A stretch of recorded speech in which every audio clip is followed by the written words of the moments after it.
It's episode 8. This week we're reviewing Miri from the original series. Miri. It was a bizarre episode, more bizarre than most of them. They were getting a communication that mirrored SOS on a planet that was exactly like Earth. So they couldn't figure out how a planet exactly like Earth developed an SOS code exactly like Earth. So they went to investigate and then completely dropped that entire storyline. Never got referenced once after the opening.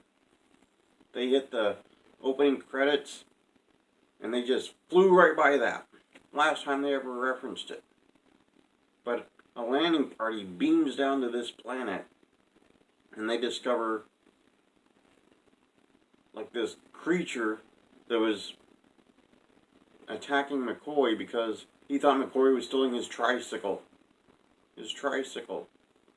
Then the creature just died.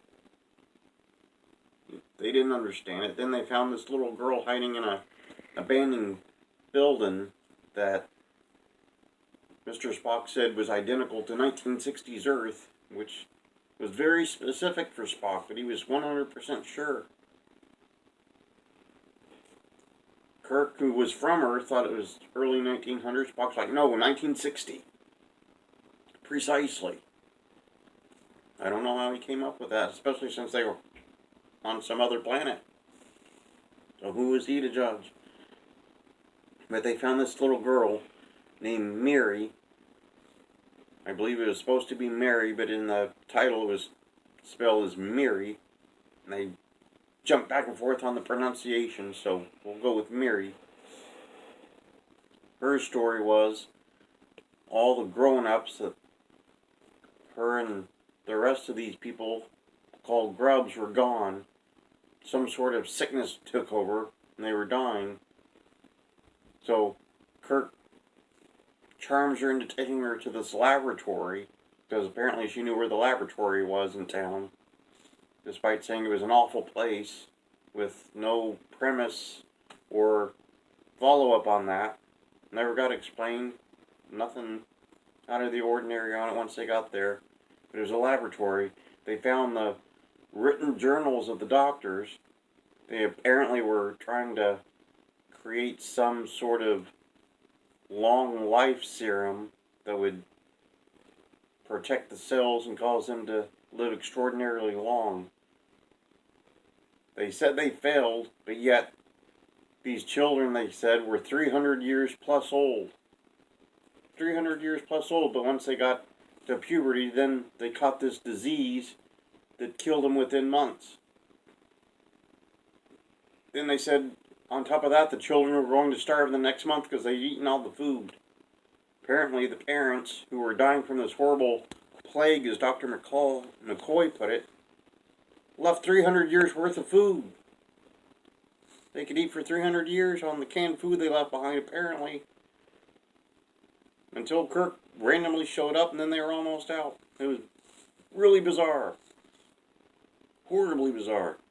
And the rest of the children kept eluding Spock. He said it was impossible to ever come close to these children. Literally said it was impossible. Said they scurried away like mice. Every time he went to do something out of that laboratory, the children would interrupt from a distance, and then he would turn and look, and then he would leave. So he never attempted to see the children, but he said it was impossible. Kirk got within inches of them multiple times. Never had a problem with it. But they're communicating with the ship, working on this serum to try to find the antidote for this disease that Kirk and his landing party now have because they're adults, apparently. It was never explained how they got that. They just suddenly were carriers and had it. Couldn't go back to the ship. As they were carriers, everyone else on the ship would get it. With no explanation as to how or why. They didn't really understand the disease, yet they were sure of that. But the children that were like in this big gang or club or something, they stole all the communicators so they couldn't communicate with the ship. Then they kidnapped Yeoman Rand for no real reason. Then they went after Captain Kirk once he came looking for her.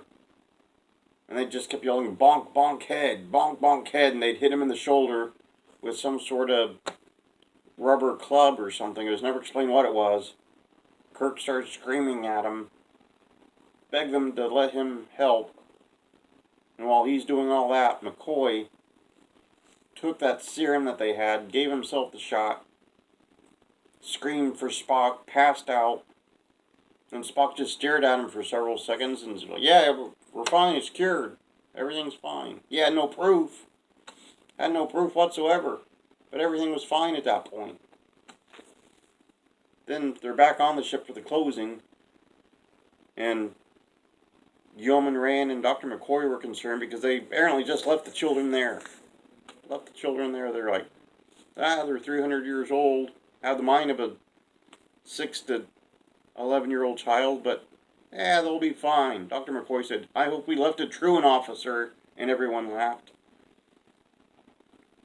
Kirk said, yeah, I never get involved with older women, and he laughed because Miri was 300 years old, even though she looked and acted like an 11-year-old, which was creepy throughout most of the episode. Very bizarre episode. Never once did they reference what the outcome of the actual mission was.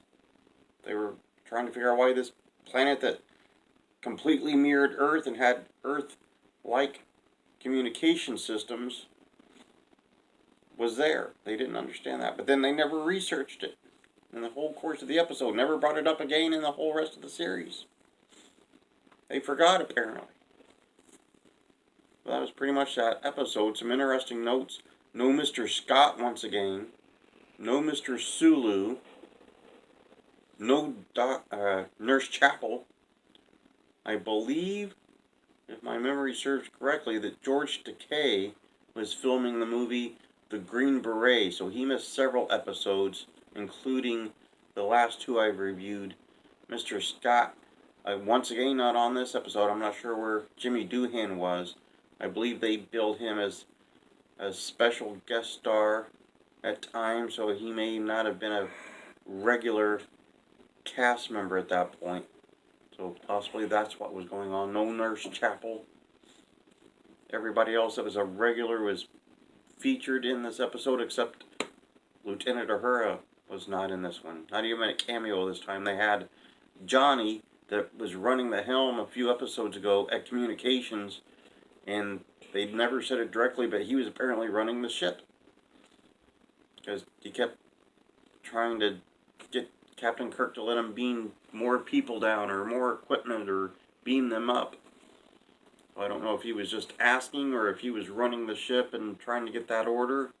They never made it clear, but Johnny went from helm officer that had that disease where people acted like they were drunk, where he's bumping into the wall and Sulu had to steady him, to running the ship from the communications position.